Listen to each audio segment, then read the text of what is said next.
الحمد لله رب العالمين والعاقبة للمتقين، والصلاة والسلام على سيدنا محمد خاتم النبيين وإمام المرسلين وقائد الغر المحجلين وعلى آله وأصحابه أجمعين وعلى كل من تبعهم بإحسان إلى يوم الدين. أما بعد، فأعوذ بالله من الشيطان الرجيم. بسم الله الرحمن الرحيم.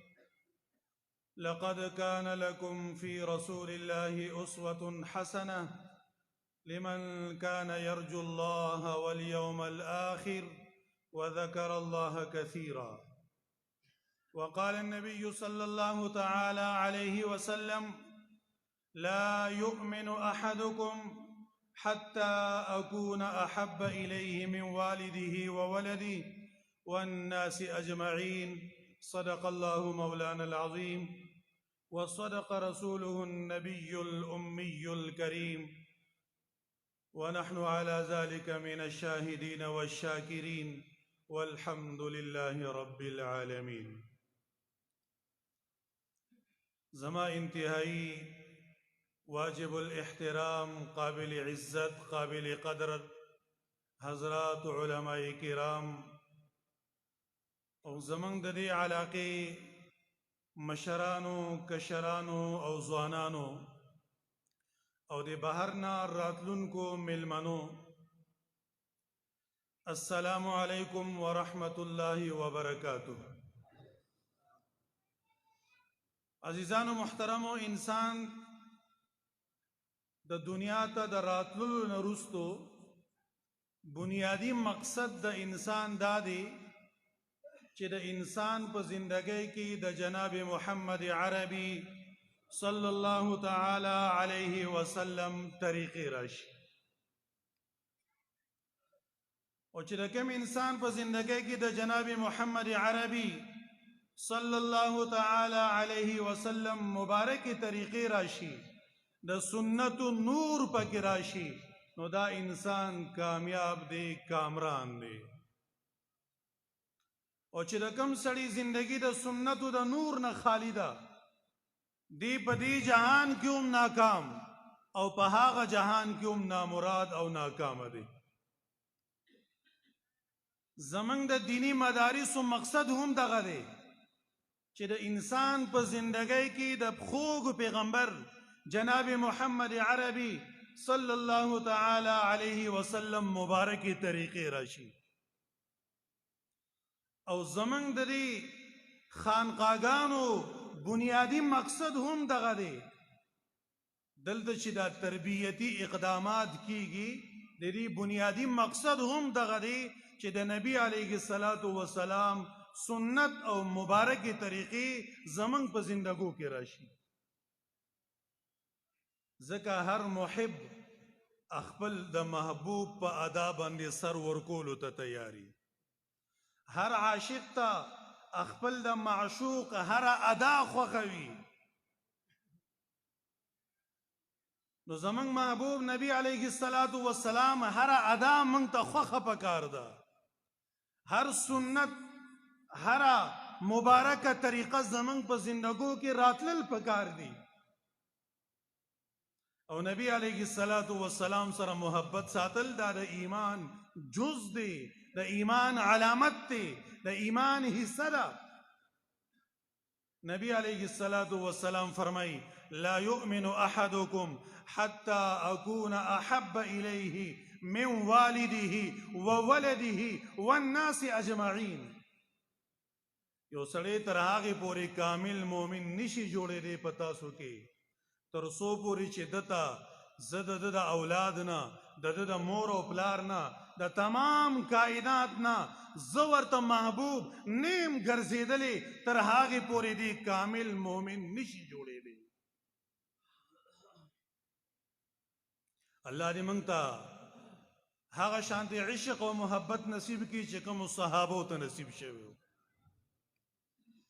صحابو نبی علیه الصلاۃ والسلام سره داسې محبت و، داسې عشق و چې یوې لمحې دپاره د رسول الله غیر موجودګي دا یې نشله برداشت کولی. یو ورځ یو صحابي د نبی علیه السلام محفل ته راځي، مجلس ته راځي.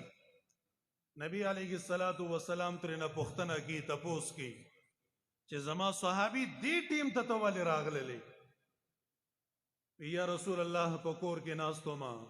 صلی الله، تاسو ودي یې، ټول ودي یې. یا رسول الله زه په کور کې ناست وم،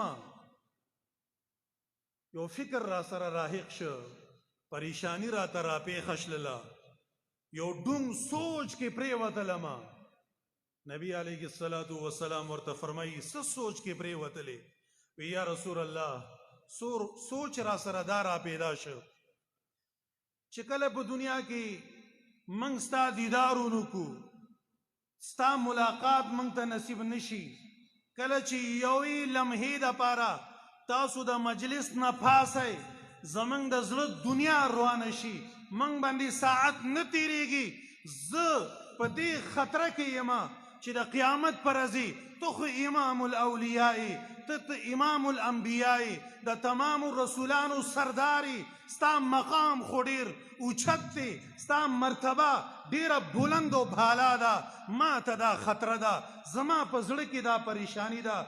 یا رسول الله تاسو له به خو ستاسو رب ډیر اعلی مقام راکوي، اوچته مرتبه به تاسو له راکوي، او موږ صحابه په جنت کې به په کوزو مرتبو باندې به فایز یو. هلته به ستاسو غیر موجودګي، ستاسو نه لیدل، ستاسو دیدار نه نصیب کېدل، دا ما دپاره پریشانی ده. موږ خو په دنیا کې ستاسو غیر موجودګي نشو برداشت کولی، په قیامت کې داسې جنت سره به څه کوو چې په هغې کې زما د خوږ پیغمبر دیدار نه وي. نو رسول الله صلی الله علیه وسلم په دې موقع باندې خاموشه شو. لږ ساعت وروستو جبرائیل امین راځي او د قرآن کریم دا آیت راوړي، ومن یطع الله والرسول فاولئک مع الذین انعم الله عليهم من النبيين والصديقين والشهداء والصالحين وحسن أولئك رفيقا.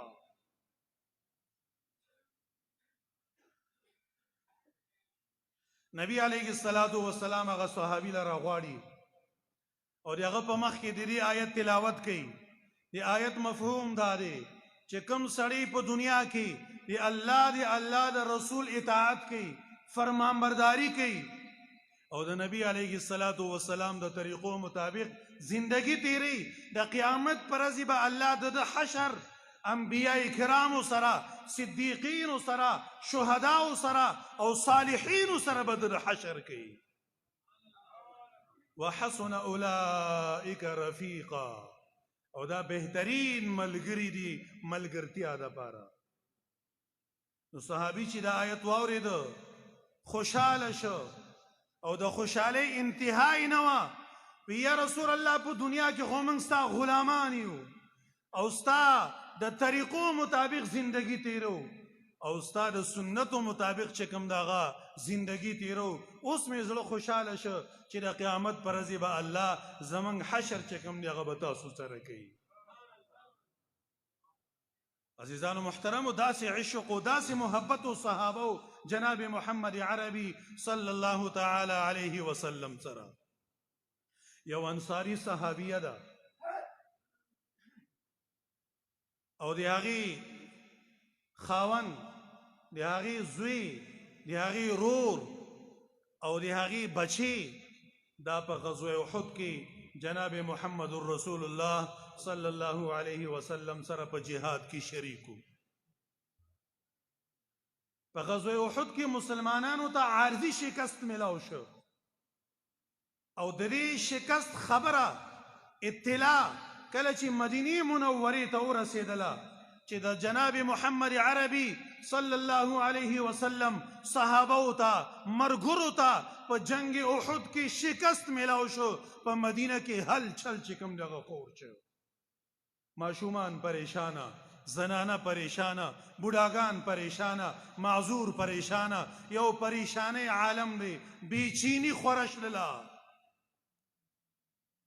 ټول خلق د مدینه منورې نه بهر ته راووته چې د صحابو قافلې به را رواني موږ به د رسول الله او د صحابو حالات معلوم کو چې څه وشلل. یو انصاري صحابي هم د مدینه منورې نه بهر ته ووتله، یو ډیپې باندې ولاړه ده، د قافلو انتظار کوي، صحابه قافلو در قافلې را روان دي.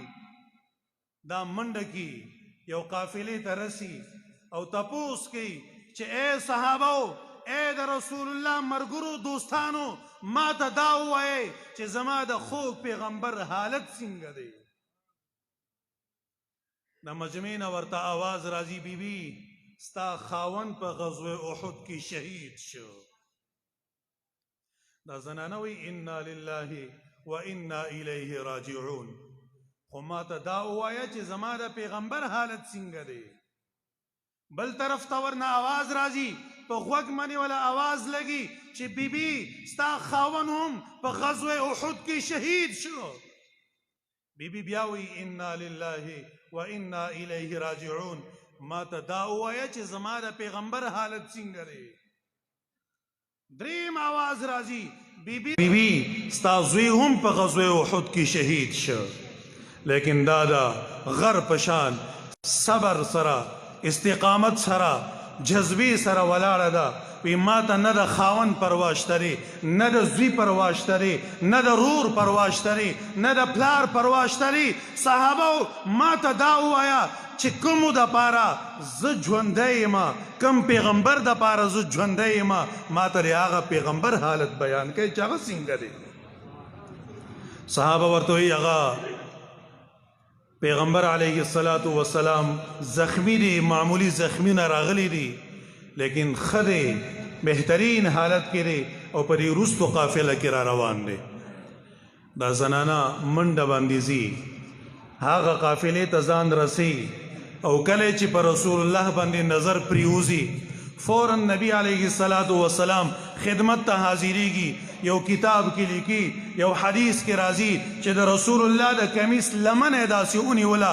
وی یا رسول الله چې تاسو ژوندي یې، ما ته د هیڅ چا پروا نشته دی، ستاسو د غم نه وروستو تمام غمونه په ما باندې آسان دي. وي دا و د صحابه او د صحابیاتو رسول الله سره عشق او محبت. په داسې اجتماعاتو کې، په داسې مجالسو کې د دې محبت درس چې کوم دی هغه میلاویږي، د دې محبت جامونه پیالې چې کوم دی هغه تقسیمیږي. لیکن د انسان فطرت الله داسې پیدا کړی دی چې انسان په مخ کې تر څو پورې یو نمونه موجود نه وي تر هغې پورې د انسان تربیت او د اصلاح نشي کېدی. صرف تنها کتاب د اصلاح دپاره تربیت دپاره کافی نه دی چې یو سړی صرف د کتاب مطالعه وکړي. نو صرف د کتاب مطالعه د اصلاح دپاره د تربیت دپاره دا بالکل کافی نه دی. بعضې حیوانات داسې دي چې د هغوی په فطرت کې الله رب العالمین دا خبره ایښودلې ده چې هغوی له د نمونې او د تربیت ضرورت نشته دی. د چرګې بچی دی، کله چې هغه چرګوړي د هګۍ نه راووځي، تاسو ورته چوګ واچوئ، هغه به فوراً چوګ اغوستل چې کوم دی هغه به شروع کړي. د چوګ د اغوستلو دا طریقه درته چا وښوله؟ اوس خو هغه د هګۍ نه راووته. الله دې هغه په فطرت کې دا خبره ایښودلې ده، هغه له د تربیت ضرورت نشته دی. لیکن بل طرف ته د انسان بچی کې پیدا شي، دی فوراً خوراک کولی شي که د ده په مخ کې څوک روټۍ کېږي دي؟ هرګز نه. د ده په مخ کې به نمونه موجود وي. څو مودې پورې به دی خپل مور ته ګوري، خپل پلار ته به ګوري، خپل نیکه ته به ګوري، خپل نیا ته به ګوري، خپل ارد ګرد خلکو ته به ګوري، هغوی څنګه روټۍ خوري، څنګه دا نوړی چې کومه ده دا د خولې پورې اوچتوي. څو مودې نه وروستو بیا د هغه اصلاح وشي، د هغه تربیت وشي، د هغه په زړه کې دا خبره بیا را پیدا شي چې دا روټۍ خوړل دا داسې طریقه باندې کیږي. دغه شان عزیزانو محترمو په سمندر کې کله چې د مئی بچی پیدا شي فوراً هغه لمبو شروع کی تیراکی شروع کی دا تیراکی هغه ته چا وښوله اوس خو هغه پیدا شوی دی د هغه په فطرت کې الله دا تیراکی ښودلی ده هغه له د تربیت ضرورت نشته دی د هغه د اصلاح ضرورت نشته دی لیکن د انسان بچی کې پیدا شي د پلار غټ لمبوزن ولی نیوی غټ تیراکی ولی نیوی د مور غټه تیراکی والا ولی نیوی دیکھو ابو کے واچے پا سمندر کے واچے دے با لمبو شروع کی ہرگز نشی شروع کولے دے با سو مودا اخپل پلار تا بگوری اخپل مور تا بگوری چه دوی پا سمندر کی دا تیراکی سنگا کی دا لمبو سنگا کی دا لاسون سنگا وی دا اخپی سنگا وی دا اوبشات سنگا غرزول رازی سو کالا دا پریکٹس نرستو دا محنت نرستو دا تربیت نرستو دل بیا دا تیراکی چل چکم دا غراشی دا غشان عزیزان و محترمو دا انسان اصلاح دا پارا دا تربیت دا پارا تنہا کتاب چکم دے دا کافی نو ذکا اللہ رب العالمین کتاب سر سر دا پیغمبرانو دا رالی گلو احتمامو کو چې پیغمبر علیه السلام با پیغمبران با خپل امت تا عملی طور باندې بخی چې دا کار منگلا داسی کولی دا کار منگلا داسی کولی تاسو بدا بالکل نی اوریدلی چې الله کتاب را لګلې دی ورسره پیغمبر نه دی را لګلې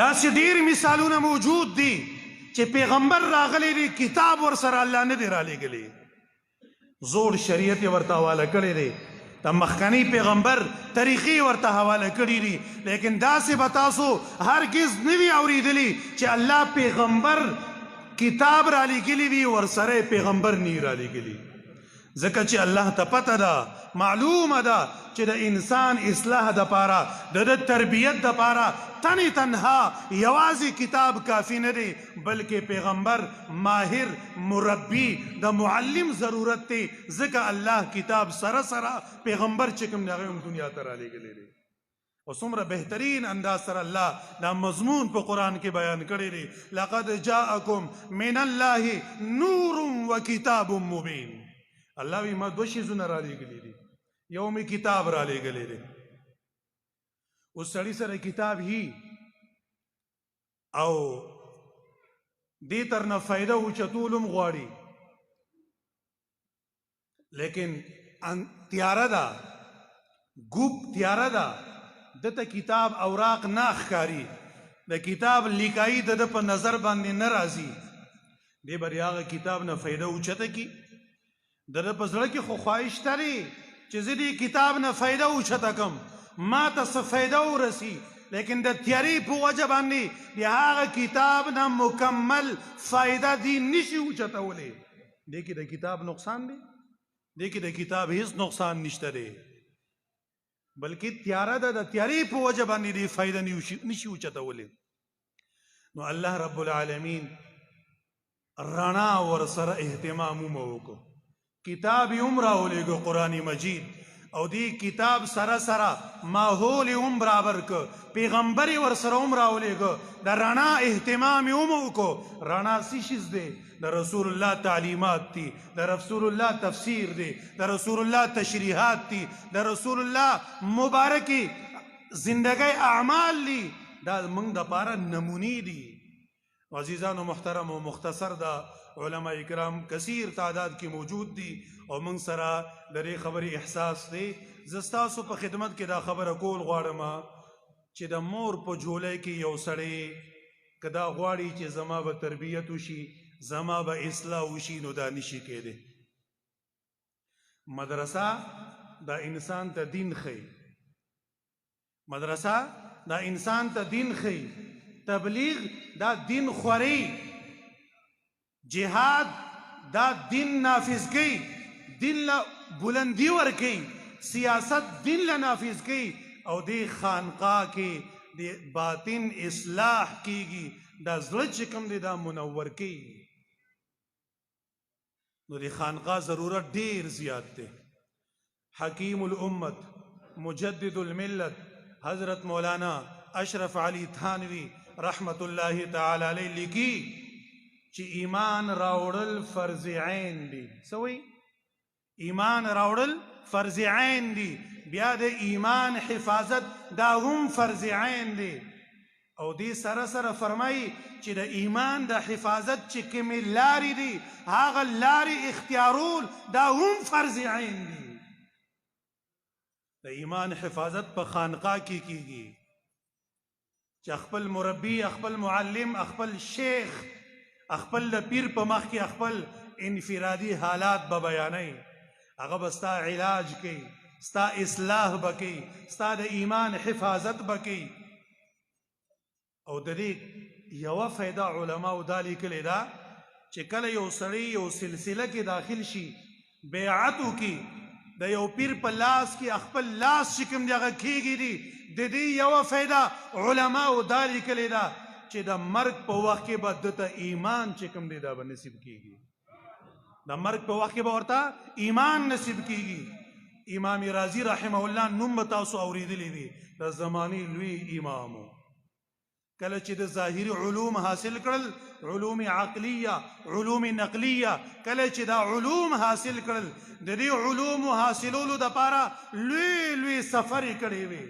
د هغې نه وروستو د ده په زړه کې دا خواهش را پیدا شو چې زه اوس یو خانقاه ته لاړ شم چې ما ته یو مربي میلاو شي، یو معلم راته میلاو شي، یو مرشد راته میلاو شي، یو پیر راته میلاو شي چې زما د باطن اصلاح وشي، زما دا زړه چې کوم دی دا د شیشې په شان صفا شي. دې دپاره یې هم سفر چې کوم دغه شروع. لوی عالم دی، د زمانې امام دی، زما آس پاس ټول علما ناست. علماء کرامو ته ویم امام رازي د نوم نه به څوک واقف نی.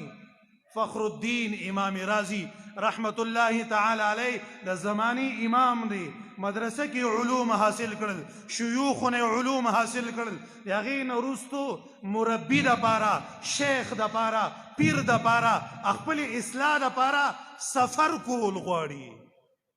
هغه له دا سفر څه ضرورت و، لیکن هغه ته پته وه چې دا ظاهري علوم تر هغې پورې دا کار آمد نشي ثابت کېدلی تر څو پورې ما باطني علوم نه وي حاصل کړي. دې دپاره هغه مختلفو پیرانو خواته، د مرشدینو خواته چې کوم دی هغه لاړ، لیکن چا سره مزاج میلاو نشي. دا مزاج دا مطابقت ډیر زیات ضروری دی. آخر یو سفر وکړو، یو مرشد ورته میلاو شو، د هغه په صحبت کې یو څو ورځې پاتې شه، نو مزاج کې مطابقت محسوس کړ چې زما مزاج د سره میلاو شي او د مرشد مزاج د شاګرد سره میلاو شه، امام رازي سره میلاو شه. نو د اراده وکړله چې اوس زه د په لاس باندې بیعت وکړم، لیکن خپل مرشد انکار وکړ.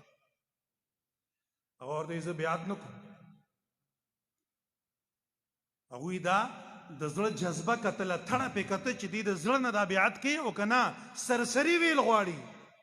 لیکن بار بار امام رازي رحمه الله اصرار کو چې حضرت زه به ستا په لاس باندې بیعت کول غواړم. آخر امام رازي رحمه الله مرشد ته چې کله پته ولګېدله چې دی د زړه نه لګیا دی، د زړه خلوص سره لګیا دی، نو بیا ورته ووي چې بیا فلانکۍ ورځې باندې فلانکی جمعات ته راشه، زه به تا بیعت کړم. په ټیم باندې امام رازي رحمه الله هغه جمعات ته ورسېده. کله چې جمعات ته ورسېده نو مرشد دروازه بنده کړله، کمره کې تیاره کړله او د ده په زړه باندې توجه شروع شله، زړه ته توجه شروع کړله. نو امام رازي رحمه الله فرمایي چې زما په زړه کې داسې یو حالت را پیدا شو او ښه څرګنده مې محسوسوله دا خبره، لکه څنګه چې هوا راشي او د کتاب دا پاڼې اوړي او د اوړېدلو دا اواز چې کوم دی دا راځي، نو زما په زړه کې دغه شان د پاڼو د اوړېدلو دا اواز چې کوم دی دا شروع شوی. وی زه ویرېدلم، ما خپل د مرشد نه تپوس وکړو حضرت دا څه دي؟ نو مرشد ورته وفرمایل چې ستا په زړه کې چې څومره علوم ظاهره دي، علوم عقلیه نقلیه دي، زه ستا د زړه نه هغه وښکل غواړم، دا د هغې اواز دی.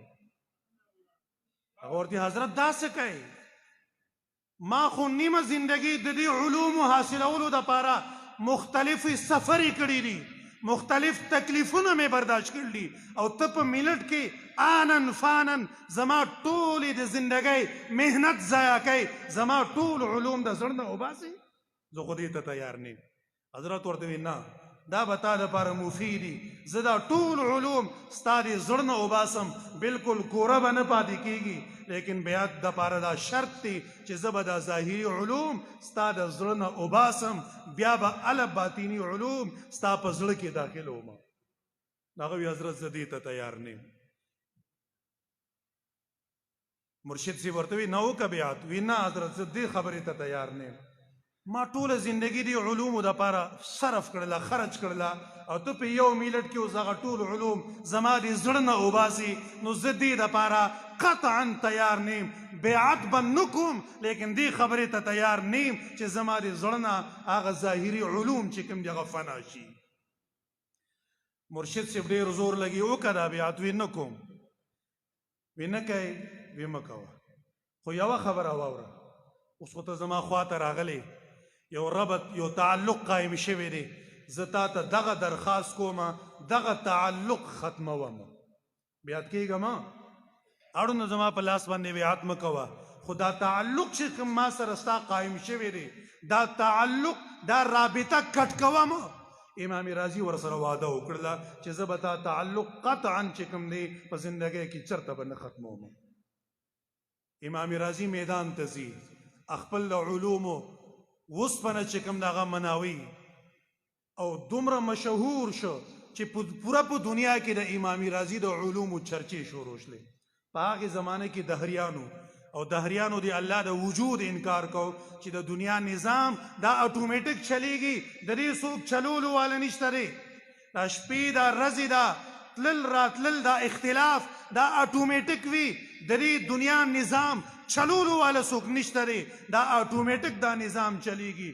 زمونږ د مسلمانانو عقیده ده نه، د دې چلولو والا یو ذات شته دی، د شپې او د ورځې دا اختلاف دا یو بادشاه شته دی چې دا اختلاف راولي، دا باران وریدل، دا وریځې راتلل، دا هواګانې چلیدل، دا یو ذات دی چې د هغه په تصرف سره دا ټول کارونه کیږي، دا اټومیټک دا نظام نه چلیږي. ډېرې مناظرې امام رازي وګټلې، آخري د امام رازي رحمه الله د زنکدن نه یو څو لمحې مخکې بس دا آخري یو منټ خبره ده ختمو. شیطان د یو دهري په شکل کې راغی، د امام رازي رحمه الله د زنکدن وخت دی، لا د نزع حالت د زنکدن حالت شروع شوی نه دی، دا شیطان د دهري په شکل کې ورته کېناسته، د امام رازي نه سوال کې امام رازي الله موجود دی؟ امام رازي وی ها الله موجود دی. تا سره دی الله په وجود باندې څه دلیل شته دی؟ امام رازي وی ظالمه دلیل نه، دلایل را سره موجود دي، عقلی سل دلایل ور سره موجود. هغه دهریانو هغه خو قرآن او سنت منه نه، عقل یې منه، گویا د هغوی خدای عقل و. نو امام رازي یو دلیل پیش کړ، شیطان ول د هغه دلیل توڑ پیش کړ، د بل دلیل پیش کړ، شیطان ول د هغې جواب ورکړ. سو دلایل چې کله امام رازي رحمه الله پیش کړل، نو شیطان د هغې توڑ چې کوم دی هغه پیش کړ، نو د امام رازي په زړه کې لږ تشویش چې کوم دی دا را پیدا شو چې تر اوسه پورې خو داسې غټ دهریه زما مخې نه دی راغلی، دا کوم راغی؟ خو ده سره چونکې سل دلایل موجود و د الله په وجود باندې، نو ده لا مطمئن و چې ما سره دلایل لا انبار شته دی. آخر دا چې 98 دوکم سل دلایله د دې الله په وجود باندې پیش کړل، شیطان هغه ټول مات کړل. دی اوس پریشانه شي چې دا څه چلو شو، ما سره خو دلایلو چې کوم انبار هغه ختم شو، اوس زما آخري خاتمه دا شرطه خرابه نشي، زما په ایمان کې شرطه شوبه را پیدا نشي. 99 دلیل چې کوم دی یو کم سل دلیل هغه هم پیش کړ، شیطان هم دی هغه توڑ وکړ. امام رازي رحمه الله سره صرف یو دلیل پاتې شي، د ده چې کوم پیرو مرشدو دغه خبرې له راځمه پوینټ خبره دغه ده د دې هغه نه بیت شوی نو صرف د هغه په مجلس کې یو څو ورځې ناستو هغه سره صرف لږ تعلق هغه لږ تعلق په کار راغی هغه د شیخ د مرشد د مربي د معلم په درس کې ناستا د هغه د مجلس ناستا دله په کار راغله الله رب العالمین د مرشد چې کم نه دله بیات شوی نه دی هغه باندې د ټول حالات منکشف کړل مرشد ګوري چې امام رازی اخیری وخت دی شیطان ورته ناست دی او د سوء خاتمه قوي اندیشه ده چې امام رازی رحمه الله قوي اندیشه ده چې اخیره خاتمه چرته خراب نشي ایمان تر نه ضایع نشي مرشد پریشان شي او ورته وی आवाज یې وکړ اے رازی ته دا ولې نه وایې دی ظالم ته چې زه الله بغیر د دلیل منم